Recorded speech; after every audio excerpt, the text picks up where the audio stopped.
me great pleasure to introduce Ms. Bridget Gabriel, CEO and President of Act for America. Bridget, I'm absolutely delighted to have you here today.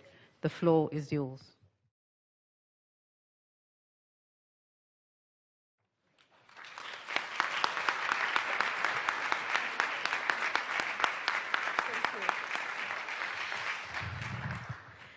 Thank you. I am honored to be here today.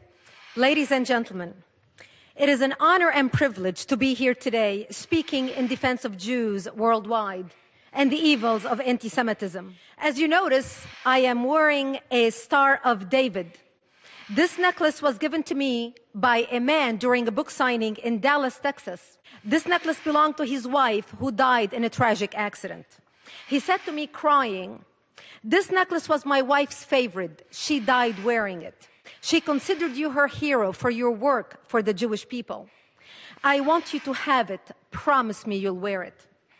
I couldn't find a more befitting time to honor her and her memory than now, wearing this Star of David as a Lebanese, giving a keynote speech at the United Nations in defense of the Jewish people. We are here today to address the rise of global anti-Semitism. 10 years ago, Nathan Sharansky explained, classical and anti-Semitism is aimed at the Jewish people or the Jewish religion. New anti-Semitism is aimed at the Jewish state. Mr. Sharansky devised what he called the 3D test. The 3Ds are demonization, double standards, and delegitimization. Demonization is making bizarre, ugly claims that have no basis in reality. Comparisons between Israel and the Nazis, or assertions that Israel has been committing genocide against the Palestinians, are examples of demonization. Such claims are nonsense. If Israel has been committing genocide against the Palestinians, then why has the population of Palestinians increased more than 600% since 1948? Israel must be the most incompetent mass murderer in the history of the world. When Israel is held to a standard that no other country in the world would be expected to meet, that double standard is itself anti-Semitism. For instance, Israel is a vibrant democracy where human rights are protected and respected.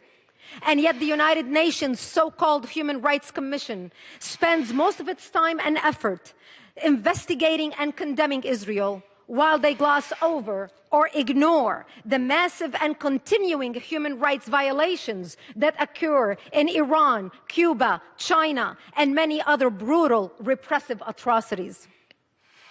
Delegitimization of Israel is to assert that of all the people in the world, only the Jewish people do not have a right to a statehood. In fact, Israel's historical, legal, and moral right to exist as a Jewish state is a codified principle of international law. This codification is explicitly based on the long, continuous, and well-documented connection of the Jewish people to the land of Israel. To deny the connection of the Jewish people to the land of Israel is anti-Semitism in its purest form. But why should anti-Semitism matter to the rest of the world? Why should the world care? It should, not merely because it's morally repugnant, which it most definitely is. The world should care about anti-Semitism because of fundamental self-preservation.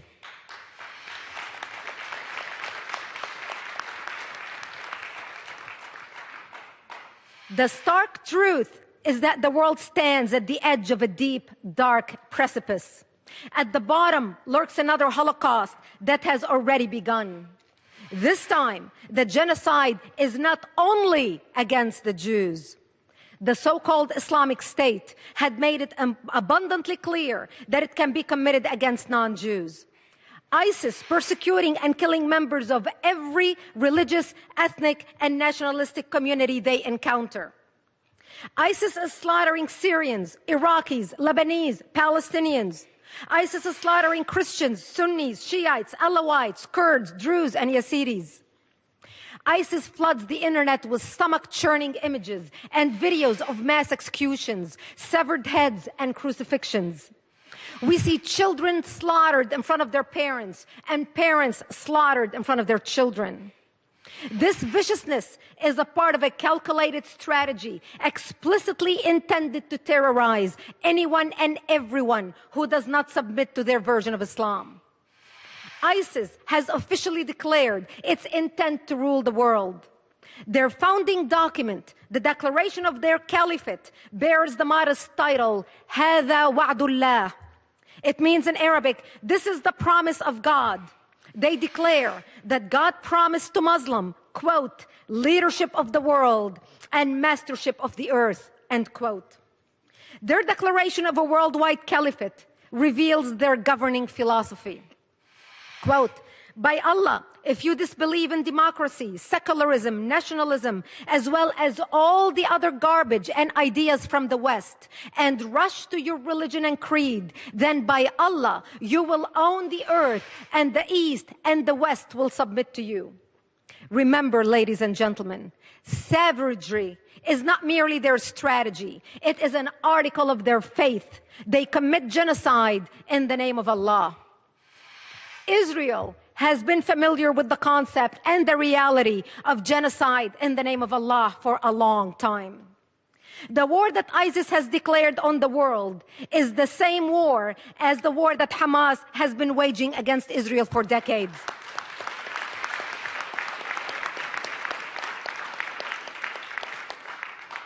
The only difference, again, is focus. ISIS seeks a worldwide caliphate. Hamas is focused on the destruction of Israel. However, their motivation, methods, and morals are the same. In terms of brutal methods and lack of morals, ISIS has recently shot, hacked, and killed its way to the top of the world's terrorist organizations. Meanwhile, Hamas has been committing mind-numbing mass atrocities for decades. They used to wrap their children in dynamite and nails and send them to blow up Israeli buses and restaurants. They rejoiced at the deaths of Israeli children and glorified the deaths of their own. Today, they use them as a human shield. I know something about children being used as human shields. In 1976, when I was 11 years old, Palestinians in South Lebanon used me and my family as human shields. They employed exactly the same technique that Hamas uses in Gaza today. They set up artillery or rocket launchers in front of my bomb shelter and fired a barrage towards Israel. They would pack up and run as quickly as possible, leaving my family to the devastation of return fire.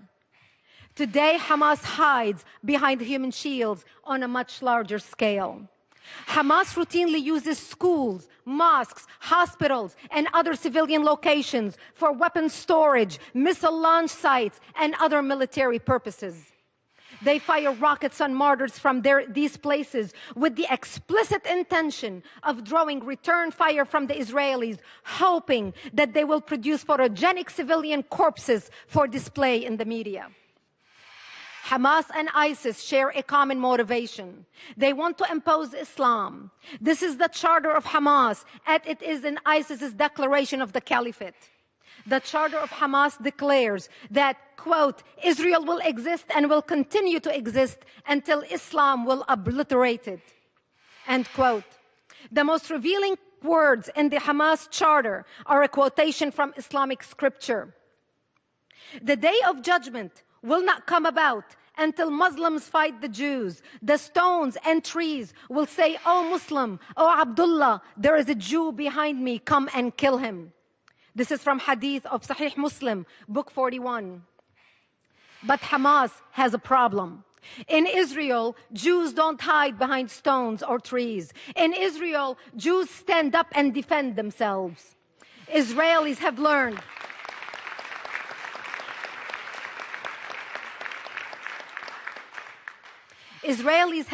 from history that if someone repeatedly says they're going to kill you, they mean it. A lesson the world is only now learning.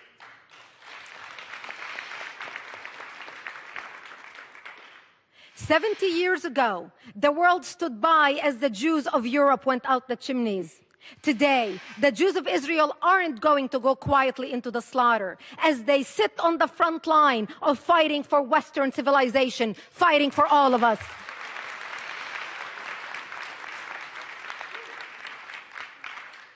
Those who seek to exterminate the Jews are not going to stop with the Jews. That should have been the lesson of the Holocaust. That must be the lesson of the rise of ISIS.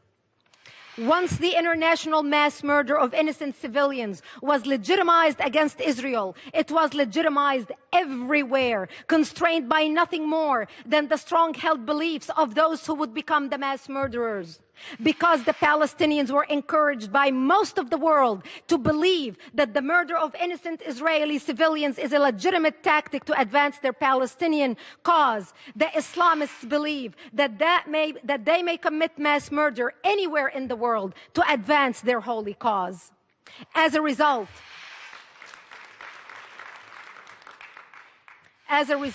we suffer from a plague of terrorism, Islamic terrorism, from Moscow to Madrid, from Bali to Beslan, from Nairobi to New York, authored and perfected by the Palestinians. Israel and the United States are not separate targets of Islamic terrorism. The whole world is their target, and the world better learn this lesson and learn it fast.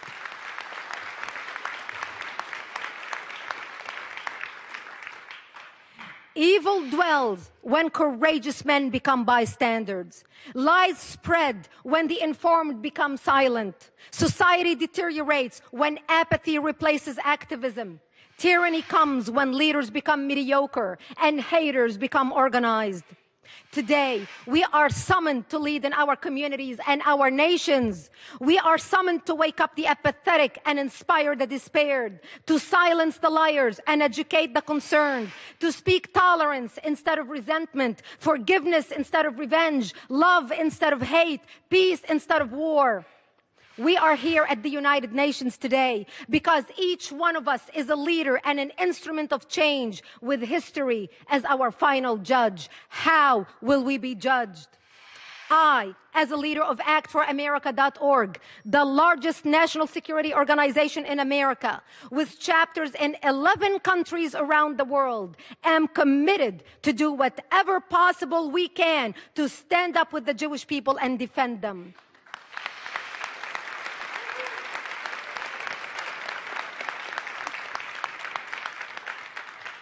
The civilized world must band together in solidarity to ensure that people of all faiths can live in peace and harmony, and that Jews are never persecuted and victimized by barbaric, murderous ideologies ever again.